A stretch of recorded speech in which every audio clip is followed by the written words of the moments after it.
What you're about to hear and see is the 2014 report on the work of Operation Renewed Hope. You will see the great blessings that we received, and also hear of the people that we were able to help through the work that was accomplished in 2014. 2014 began with an explosion because of the Philippine hurricane Haiyan. Haiyan was probably the strongest storm that ever struck the Philippines, and it left a great amount of devastation in its wake. Several missionaries helped us in these efforts, starting in 2013 and then crossing over into 2014.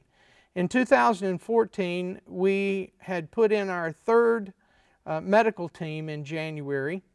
It was sponsored through the work of Dan and Edna Cadavos.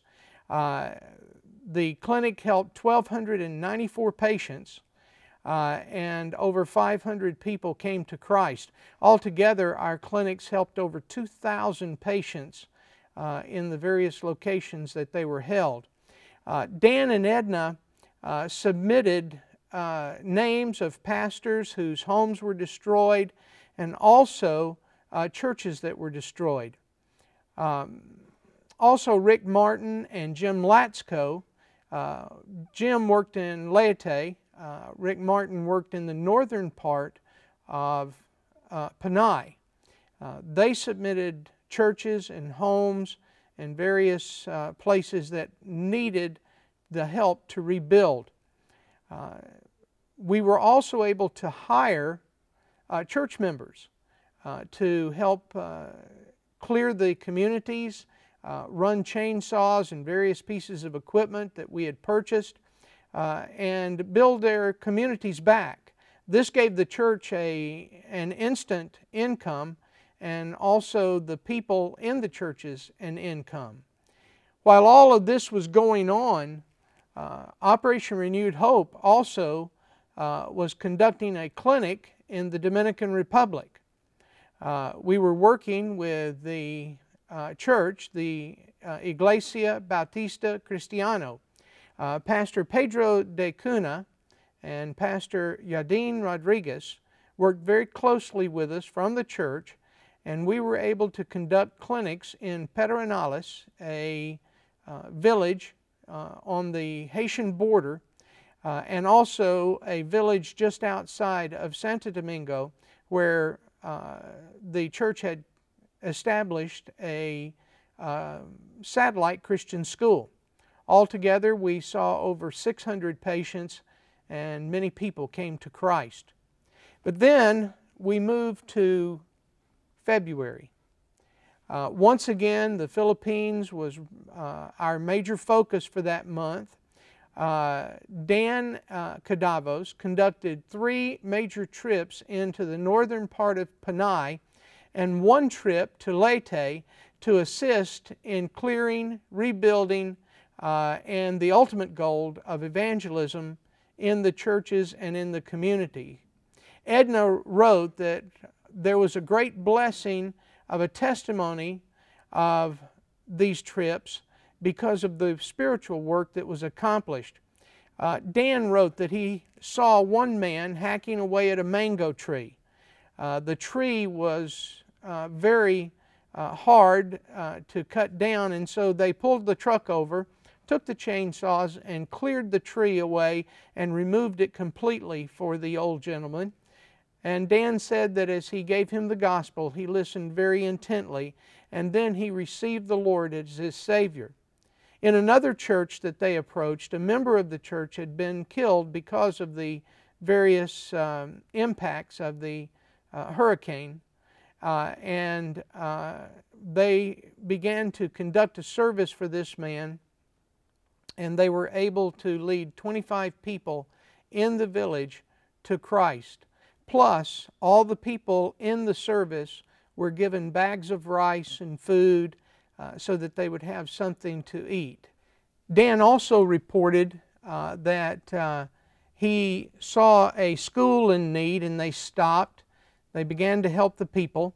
The directors of the school asked him if he would stay and speak to the parents group, and they had over 25 people that came to Christ as a result of that. The teams now in February are beginning to form for Albania and Uganda, which will be in July and October of 2014. We're sending out messages, recruiting doctors, nurses, dentists, different medical workers and non-medical workers. And of course, all of this now has to be top priority, as well as all of the work that we're doing with the relief work. In March, we had probably one of the greatest months of work that we've ever had.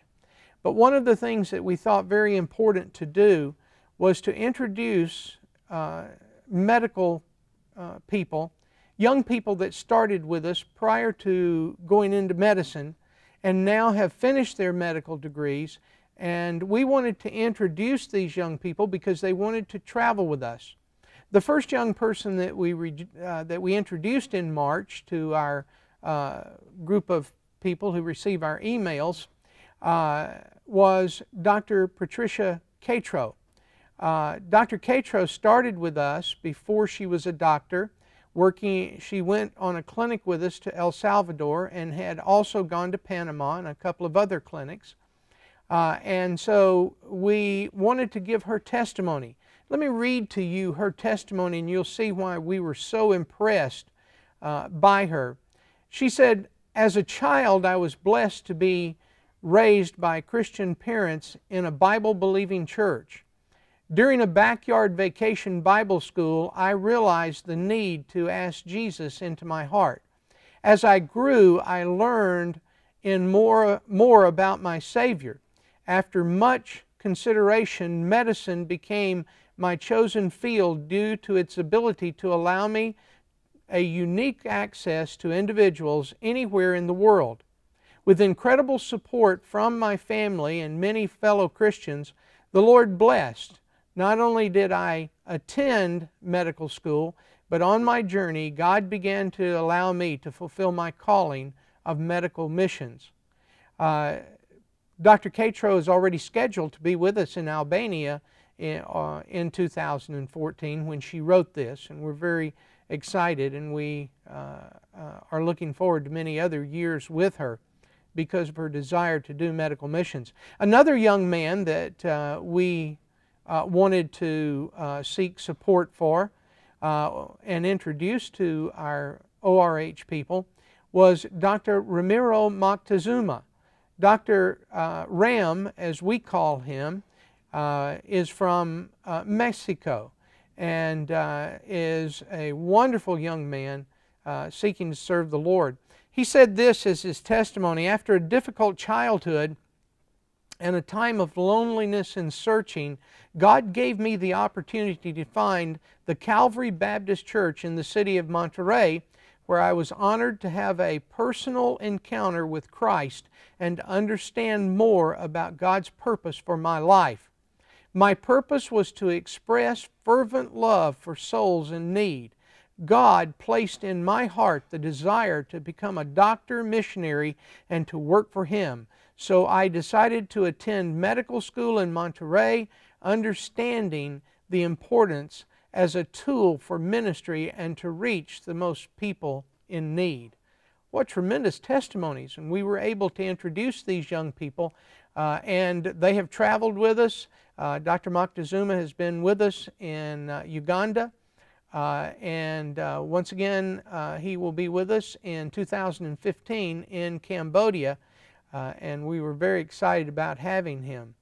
Another young man, Dr. Greg Taylor, is in his residency now, and he has expressed the same thing, and we're looking forward to introducing him in 2015.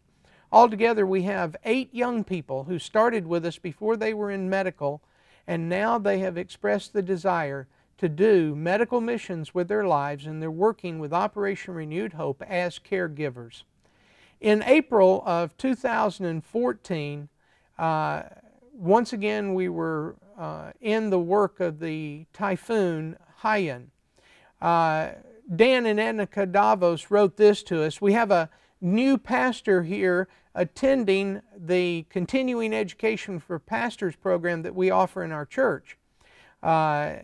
His home and church was severely damaged.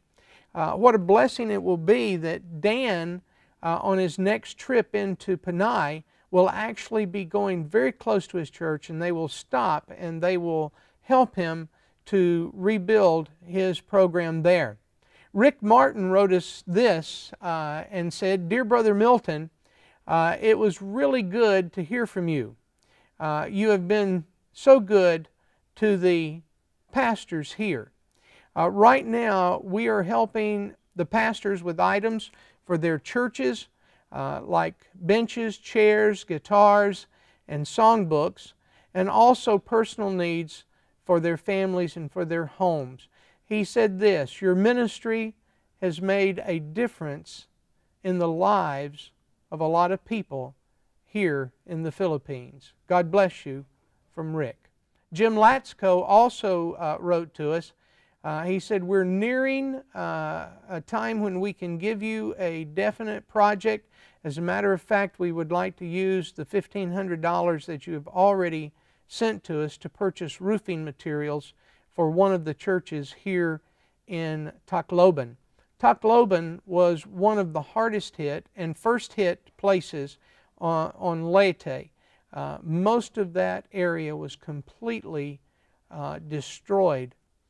Also in April, our 2014 clinic to Albania, which would take place in July, was continuing its preparation. At this point, we had been able to achieve quite a bit of the team in place, and we were in the process of getting the airfares and the various things worked out. Also, our people were ordering medicine, supplies. We were working with the missionary there in Albania, Michael Fiocchi, to work out all the details of lodging, food, and transportation. Our Peru follow-up from our 2013 clinic was also very strong.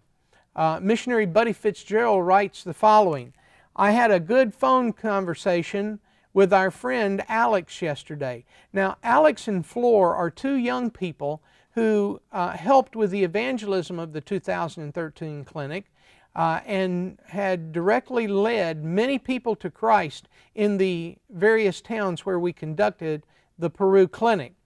Alex and Flor had decided that this was the ministry that they wanted to engage in the villages where we had conducted the clinics.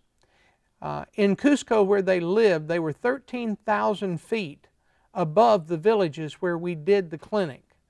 Every month, they traveled possibly one of the most dangerous roads in the world down out of the mountains of Peru from Cusco down to the jungle where we had conducted the clinics. It was not unusual for entire roadsides to collapse as buses and trucks and vehicles traveled this very treacherous area.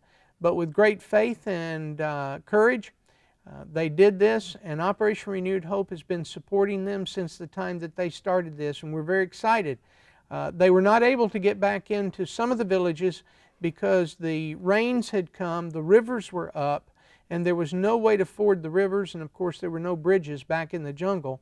At the time we did our clinics, we forded them, we forded the rivers, but they could not, so they are still waiting to get into to one of the villages, in particular, Salvacion.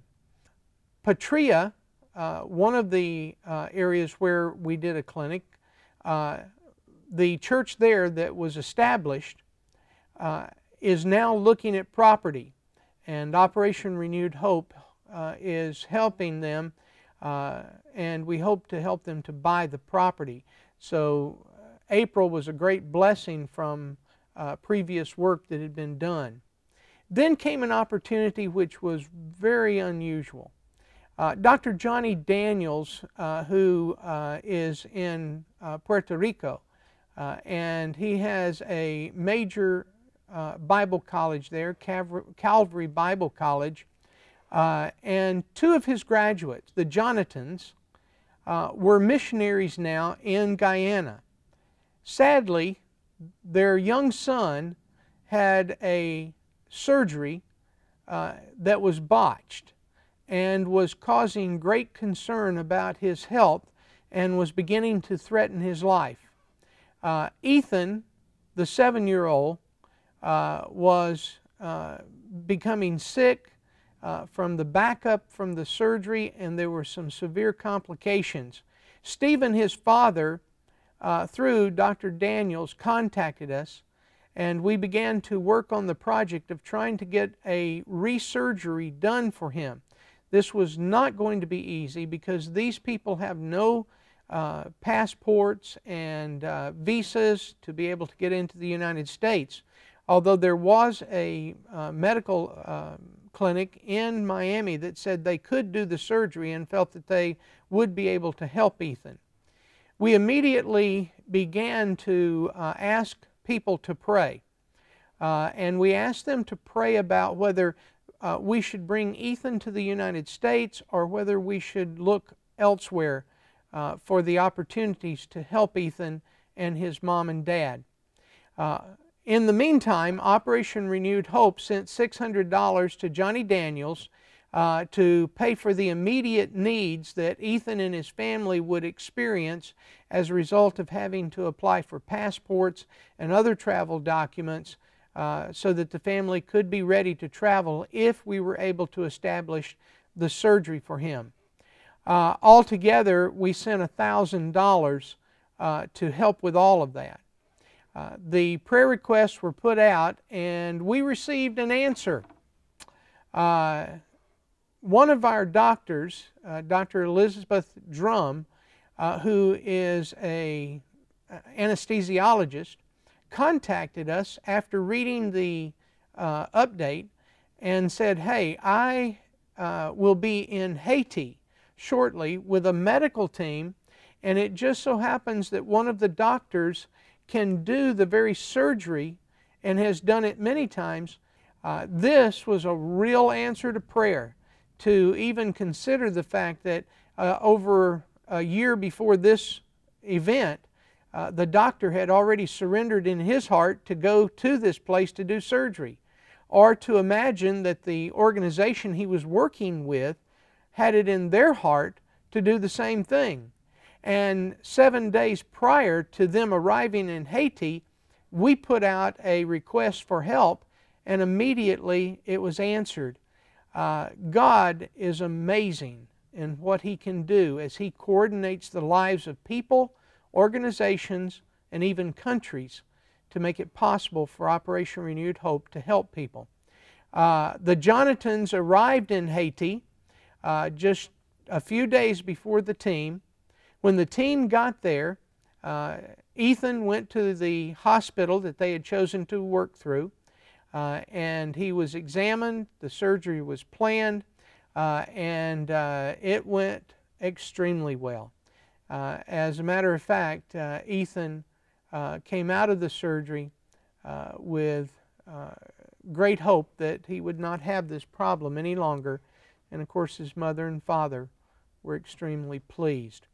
We also had a very unusual circumstance in April of 2014 that we worked with while we were working with high-end different things and Ethan. We have worked with a missionary preacher in Pakistan. His name is Ayub David.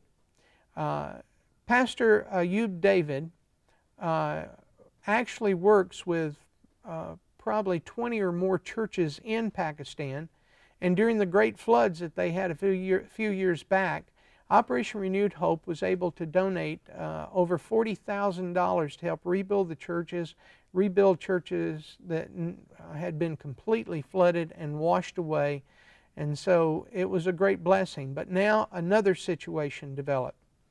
One of the pastors that he had previously helped had a dire situation with his children.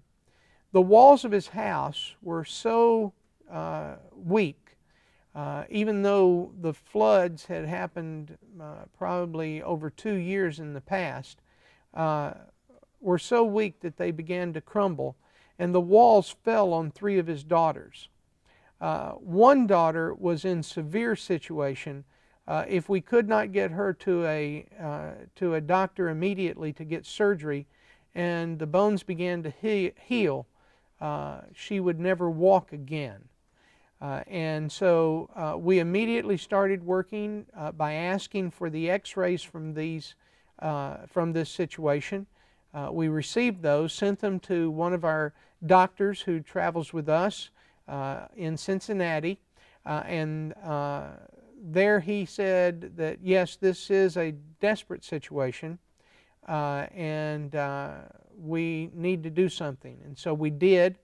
We were able to raise the money to pay for the surgeries and help the little girls, and now everything has worked out very well for this pastor and his family. May of 2014 was another blessing month. We received these words from Ethan's family, Ethan Jonathan, who we had been able to get the surgery for in Haiti. They wrote this: "Hello to all. Truly God is great. We are so thankful for the grace and your prayers through this time of need. Ethan's surgery went well and he is recovering at the guest house in Haiti. He has to go back in 7 days for a checkup. Please continue to pray for him as he recovers. Our family would like to thank all of you for allowing God to use you to show us how big He is. Thank you for being a blessing to us. We thank God through our Lord Jesus Christ for all of you for your patient love and support. Forever grateful, Stephen, Leisha, Ethan, and Elizabeth." Now that's a real blessing, I want you to know. These people have given their lives to the mission field. Not any time in their life have they hardly made over $300 or $400 a month, as a family probably. And yet they wanted to make sure that people got the gospel of the Lord Jesus Christ. And we're just thankful that we can support people like that and help them. We had more occurring in May of 2014 besides just the work with Ethan.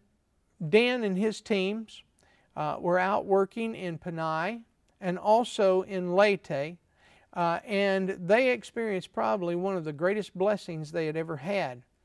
As they were working in one of the villages, the wife of one of the sons of a cult group accepted Christ as her Savior and promised to be in services on Sunday. This is a very big situation. These cults are very strong, very powerful, and yet this young woman, the wife of a leader in the cults, received Christ. She and her husband allowed the men to use much of their wood that was on their property to rebuild the homes. They took the chainsaws, cut up all the fallen trees, and then cut them into planks.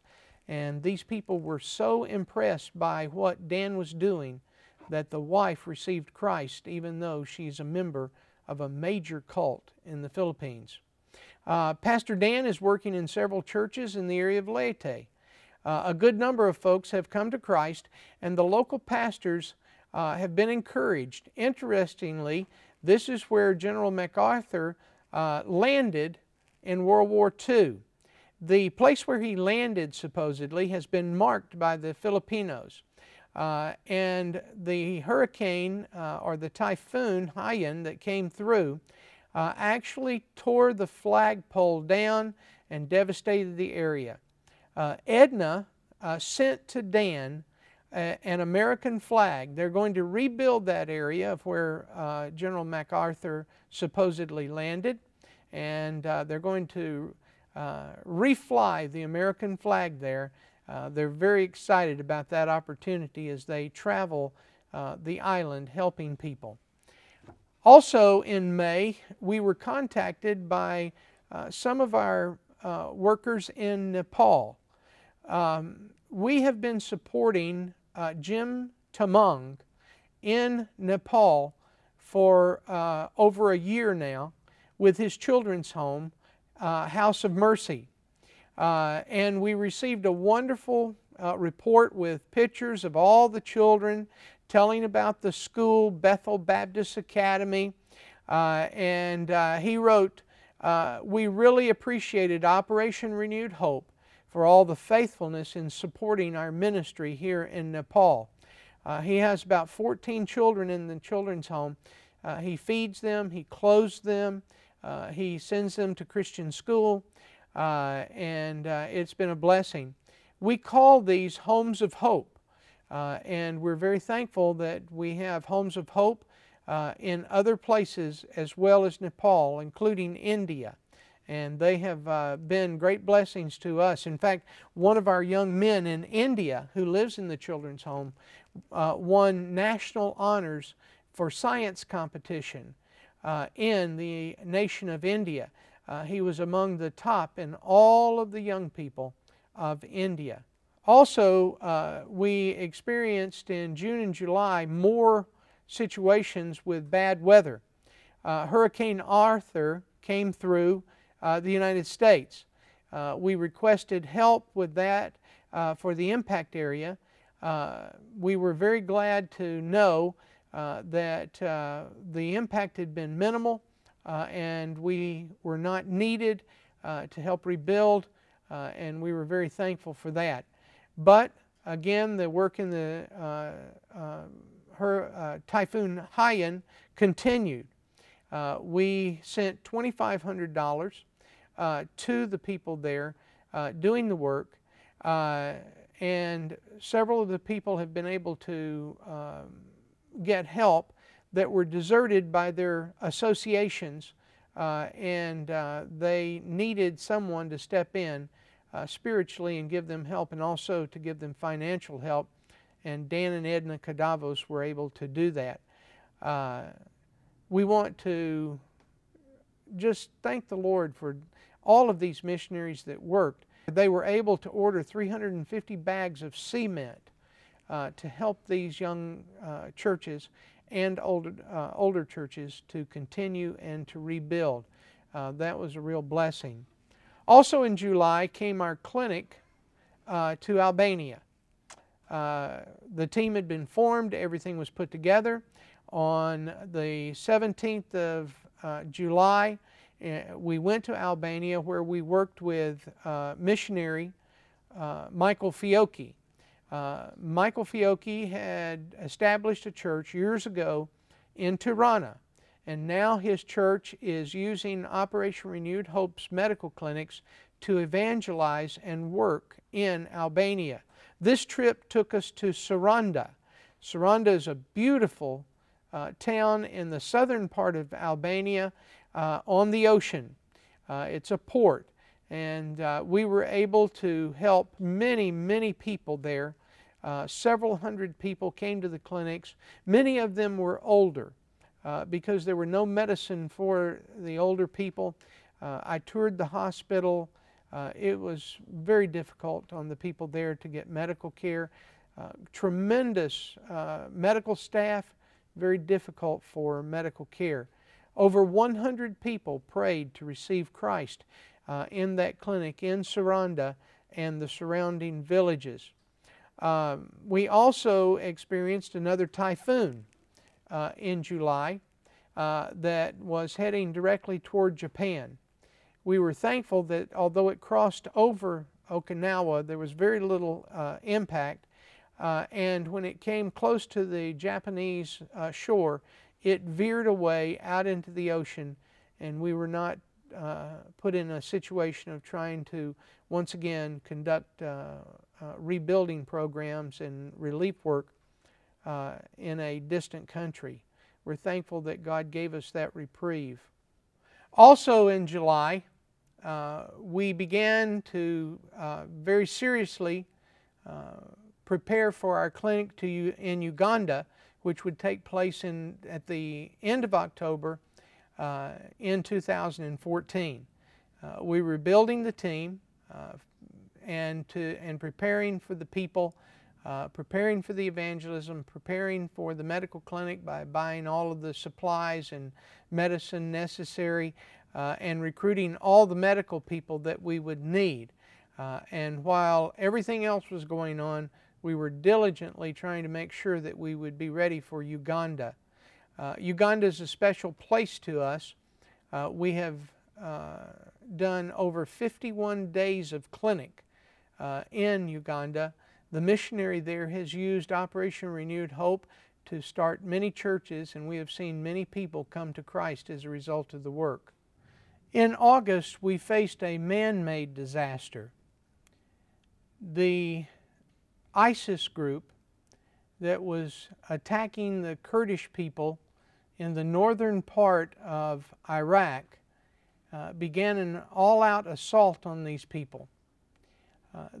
As a result of this, the Christians had to flee from Mosul because of the fact that there was no protection for them there. And they began to flee into the southern part of Iraq, and they went to Baghdad. Many of the believers even fled to Kurdistan, and the pastor of the local church there that we work with in Baghdad had a man who had gone there to start a church and was asking for help because of the migration of the refugees. This refugee problem began to be very serious. As a matter of fact, the UN considers it one of the most serious refugee problems they've faced in many years. Just in Lebanon alone, 1.4 million Syrians have crossed the Syrian-Lebanon border. If you go to Jordan, you will see Syrians crossing into Jordan. The UN's ability to handle this situation has been greatly exaggerated because of the belief that the UN can handle anything. This is not true. Their situations are very desperate, and although they're doing hard work and doing a lot of work, they just cannot keep up with the migration of these refugees fleeing from ISIS. Thousands of Iraqi Christians have even fled into Lebanon, and many of them are located near the churches that we are familiar with. And so we began a process through Dr. Edgar Fagali to raise money to be able to help these Christians as they were fleeing across the border and out of the path of ISIS. ISIS even went to the northern part of Syria and was threatening to cross over into Turkey. But the Turkish government repelled both the Kurdistan refugees and the ISIS as well. And all of this produced a tremendous load on the relief organizations. Our churches also faced an influx of these refugees. They had no food, they had no place to live. Many of them were Christians, and they were on the streets. They had no sleeping areas. They were in desperate situations. Dr. Fagali, through a Baptist church in Baghdad, began a process of raising money. We joined with him because the pastor there, Pastor Mayer, in the Iraqi capital of Baghdad, was willing to work and help with these refugees. And ultimately, that work paid off greatly. And we even received this a report. They said, "Thank you for your kindness and generosity. As the aid is being distributed in Baghdad, Iraq, and Kurdistan, we will be sending you photos and news through our email updates.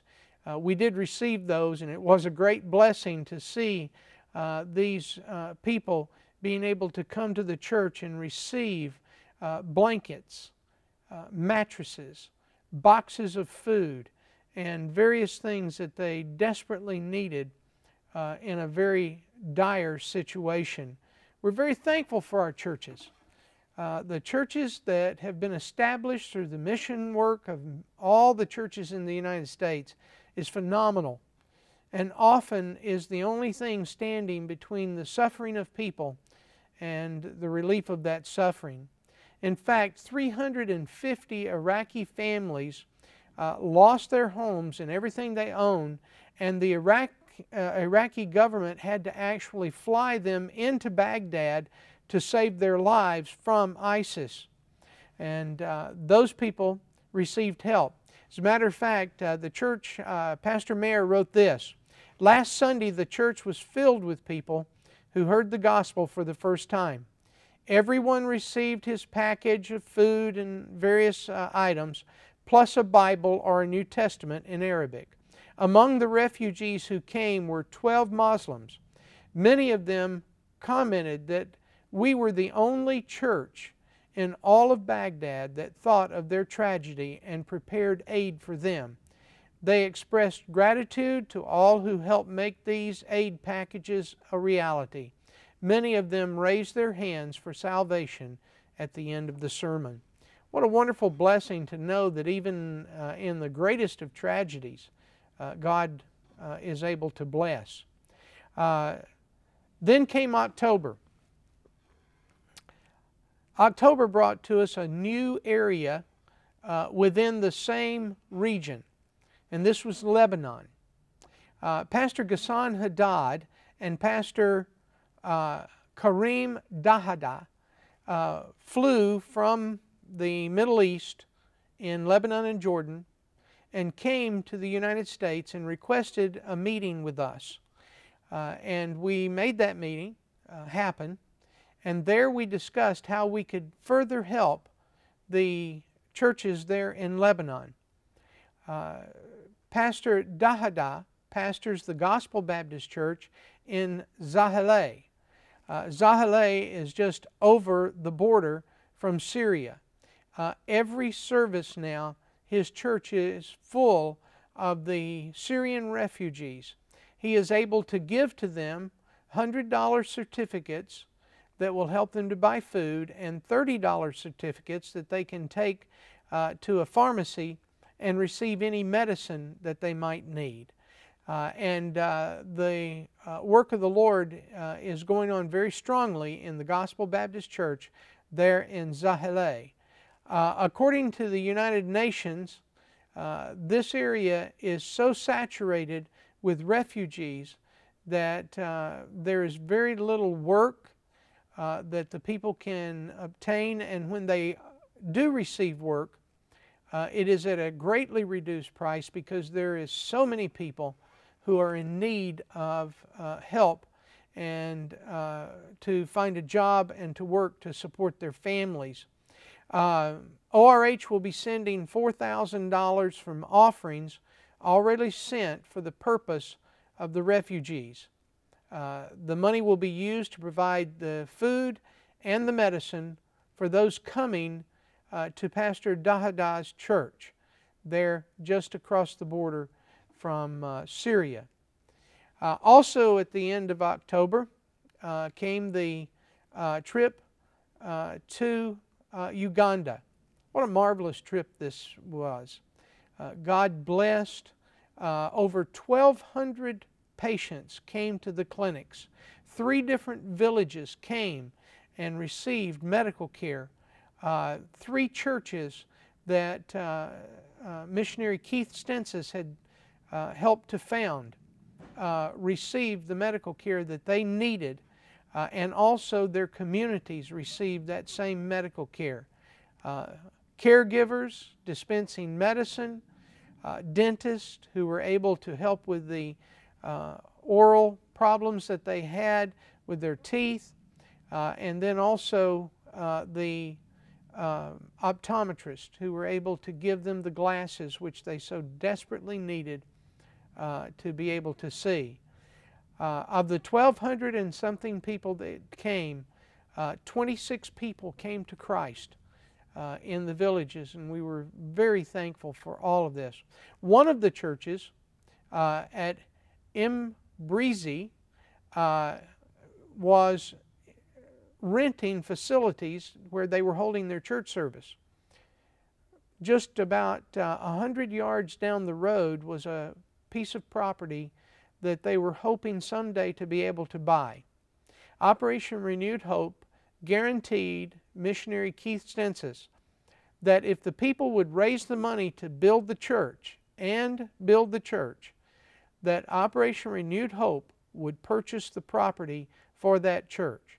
And so we're in the process right now of getting all that money together to send back to buy the property. It's almost a half an acre of property, and it's in a beautiful situation there in Mbreezy. So we're very thankful for what God was able to do through that. Then came possibly one of the most unusual things that's ever happened to Operation Renewed Hope, and we began to explore this. It was the donation of property to Operation Renewed Hope in South Carolina. This property is in wonderful position. Its location is close to airports. Its location is close to military bases for shipping. Everything about it, educationally, medically, it is close to all of the facilities that we would need for a headquarters to be established. All of this started in 2014. December of 2014 is now on us. We do not know what the final tally will be of all the work, but we know there's much more left to do, and we're thankful that God has blessed us in 2014 and helped us to be a blessing to all the people that God used us to reach. Thank you so much for watching and hearing this report. I hope that it has been a blessing as you've listened to it. Thank you very much. God bless you.